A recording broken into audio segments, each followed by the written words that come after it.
Good morning, students. Today we will start with the next poem, Fire and Ice. I hope you have gone through the white paper. Now we would first discuss, or rather, I would first talk about the background of the poem Fire and Ice. Fire and Ice is a popular poem by American poet Robert Frost. It was written and published in 1920, shortly after World War I, and weighs up the probability of two differing apocalyptic scenarios represented by the elements of the poem's title. The speaker believes fire to be the more likely world ender of the two and links it directly with what he or she has stated of desire. Sorry, he or she has tasted of desire. In an ironically conversational tone, the speaker adds that ice, which represents hate and indifference, would also be great as a way of bringing about the end of the world. Apocalyptic means showing or describing the total destruction and end of the world or extremely bad future events. Talking about the next point, setting of the poem, we see that Fire and Ice has a non-specific setting. It is partly set in the imagination of the speaker, who is considering whether ice or fire will be most effective in bringing about the end of the world. It's also a kind of conversation between the speaker and the reader. Indeed, the conversational tone employed by the speaker is part of the poem's most powerful irony. Perhaps the most important aspect of the poem's setting has to do with time. The poem is an effort to imagine the future and the end of the world itself. It is set in the present, then, and provokes the reader into thinking how far away such cataclysmic events might really be. Next, we will discuss about the themes of the poem. There are basically three different themes: hatred, desire, and the end of the world. Despite its light and conversational tone, Fire and Ice is a bleak poem that highlights human beings' talent for destruction.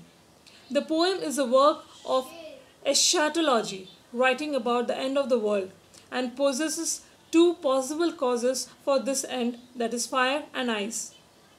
The speaker uses these natural elements as symbols for desire and hatred, respectively, arguing that both emotions left unchecked have the capacity to destroy civilization itself. The speaker begins by relating that when it comes to how the world will end, some people favor ice and some people favor fire. At this early stage of the poem, these two elements could easily relate to a natural disaster. For example, a potential world-ending fire could be something like the asteroid that most likely destroyed the dinosaurs, and ice could be related to a future ice age or the extinguishment of the sun. But as soon as those more naturalistic ends to the world are suggested, the poem changes direction and makes it clear that fire and ice are symbols, not of natural disasters, but of humanity's ability to create disasters of its own. By fire, the speaker actually means desire, and from the speaker's limited personal experience, the speaker knows desire to be a powerfully destructive force. Humanity, then, could bring about the end of the world through passion, anger, violence, greed, and bloodlust. Indeed, the fire now seems like an image of warfare too. Indeed, the poem was written shortly after the end of World War I.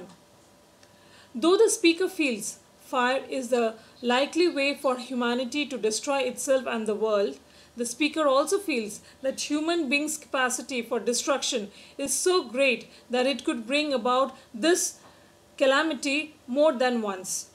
Here, the speaker presents ice as another method for ending it all, aligning it with hatred. Ice works differently from fire in this eschatological prediction. Human destruction doesn't have to be bright, noisy, and violent. Hate can spread in more subtle ways.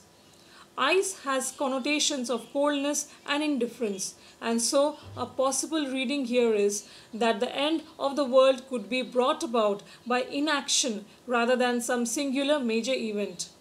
A contemporary reading could map climate change onto ice here. If people fail to act over humanity's effect on the climate, it will gradually but assuredly bring about destruction. Similarly, with growing rat race, people have become much busier than what they were before. They are not aware as to who are their neighbors. There is a possibility that human beings can become indifferent to the needs of fellow human beings as they do not have time for anyone else other than themselves. This coldness of behavior can also act as a catalyst to the destruction of the society as a whole. By the poem's end, though the choice between ice and fire starts to seem a little false, particularly as the speaker's tone is so casual and even glib. Ice and fire, though utterly different in the literal sense, here represent one and the same thing, the destructive potential of humanity. Either method will suffice to bring about that inevitable end of the world. In just 9 short lines, Fire and Ice offers a powerful warning about human nature. Now I would first read the first paragraph of the poem. Some say the world will end in fire, some say in ice. From what I have tasted of desire, I hold with those who favor fire. Now, the opening 2 lines of Fire and Ice establish 2 important aspects of the overall poem. Firstly, they make it clear that this poem is a work of eschatology, writing about the end of the world. Secondly, they establish the poem's conversational tone, which is deliberately a little at odds with the gravity of the subject matter. The first 2 lines also sets up the poem's key antithesis as the speaker considers whether fire or ice will bring about the end of the world. At this early stage in the poem, the symbolic meaning of these 2 elements is not yet apparent. Indeed, the speaker talks in very simple language, almost as if gossiping about someone or something. Some say this is all about luring the reader into a false sense of security before the poem unleashes the disarming depth of its thought. The lines are balanced by anaphora, the 2 some says, allowing for the antithesis to be established. On one side there is fire and on the other ice. The laid-back tone masks that the end of the world is actually one of mankind's longest and most hotly contested debates. People have been predicting the end of the world pretty much since it began.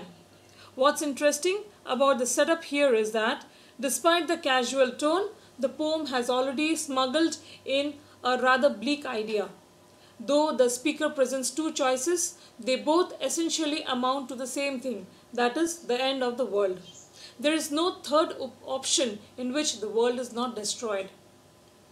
The poem hasn't yet drawn the link between these apocalyptic scenarios and humanity's likely role in them, but as that becomes clear throughout the poem, the sense that humankind is fated to destroy itself grows stronger and scarier. The casual tone could also be considered ironic in that it doesn't really match the subject matter, perhaps suggesting that though it's a hot topic, arrogant humankind doesn't really believe the end of the world is coming. A lot of thought most definitely went into the creation of this poem. Fire and Ice is written as a series of 9 lines. These first few lines describe the disagreement in general society on the topic of how the world ends. In a modern sense, Fire and Ice could well be stand-ins for nuclear disaster and climate change. Frost's use of fire and ice, however, is largely a metaphoric decision that opens the poem up to different kinds of interpretation.